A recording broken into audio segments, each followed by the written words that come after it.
Oke, assalamualaikum warahmatullahi wabarakatuh. Perkenalkan, nama saya Fajar dengan NIM 186 kelas A. Sini saya akan melanjutkan materi ke saya, yaitu jelaskan model-model proses dari rekayasa perangkat lunak. Ini saya akan masuk ke model kelima, yaitu model ROOP. Kita langsung saja. Pengertian model ROOP. Metode ini adalah framework proses yang adaptif dan organisasi.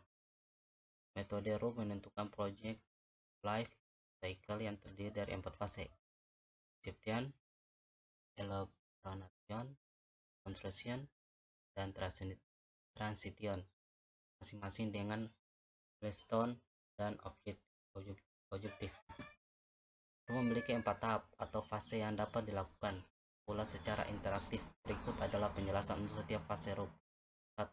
Inception atau permulaan. Tahap ini lebih pada memodelkan proses bisnis yang dibutuhkan, business modeling, dan mendefinisikan kebutuhan akan sistem yang akan dibuat, requirement. Elaboration atau perluasan atau perencanaan. Tahap ini lebih difokuskan pada perencanaan arsitektur sistem. Tahap ini juga dapat mendeteksi apakah arsitektur sistem yang diinginkan dapat dibuat atau tidak, mendeteksi risiko yang mungkin terjadi untuk dibuat. Tahap ini lebih pada analisis desain sistem serta implementasi sistem yang fokus pada perwarupa sistem prototyping. Konstruksi tahap ini fokus pada pengembangan komponen dan sistem. Tahapan ini lebih pada implementasi dan pengujian sistem yang fokus pada implementasi perangkat lunak pada kode program. Tahap ini menghasilkan produk lunak di mana menjadi syarat dan initial operation capability, milestone atau batas tonggak kemampuan operasional awal. Transition, masuk ke transisi. Tahap ini lebih pada development atau instalasi sistem agar dimengerti oleh user. Tahap ini menghasilkan produk perangkat lunak di mana menjadi syarat initial operation capability, milestone atau batas tonggak kemampuan operasional awal. Aktivitas pada tahap ini termasuk pada pelatihan user, pemeliharaan dan pengujian sistem apakah sudah memenuhi harapan user. Masuk ke kelebihan dan kekurangan.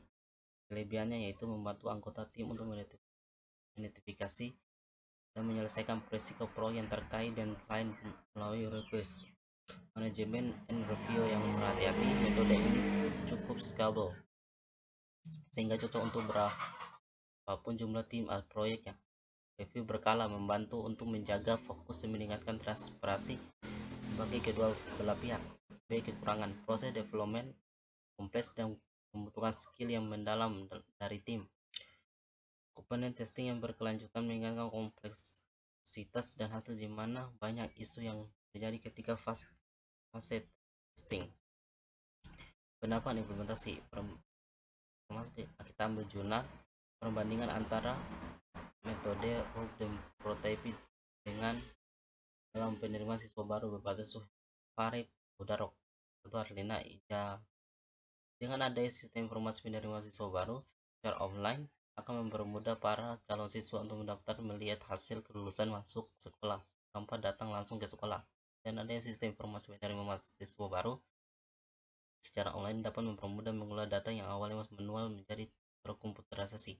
Dan adanya sistem informasi penerimaan mahasiswa baru secara online, dia memberikan informasi yang real time. Metodologi ROOP sangat cocok digunakan pada pengembangan perangkat lunak oriented objek rasional.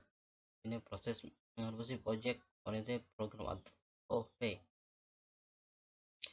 karena misalkan operasi maupun komponen yang terlibat di dalamnya semuanya berbeda dan merupakan suatu produk proses membuat sangat banyak pengetahuan selalu terbaru dan wujud atau pelatih elektronik. Metode pengembangan perangkat lunak ROOP dirancang agar dapat menerima perubahan dalam rangka penyempurnaan prototipe yang sudah sehingga pada akhirnya dapat menghasilkan perangkat lunak yang dapat diterima, dan perubahan-perubahan yang terjadi dapat dianggap bagian proses dari pengembangan itu sendiri.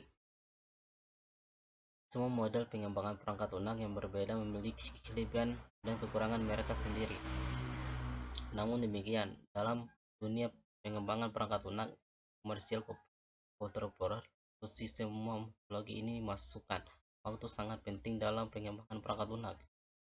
Jika penundaan terjadi dalam tahap pengembangan, ini dapat mempengaruhi reputasi perusahaan pengembangan. Mungkin itu saja yang bisa saya sampaikan. Lebih kurangnya mohon dimaafkan. Wassalamualaikum warahmatullahi wabarakatuh.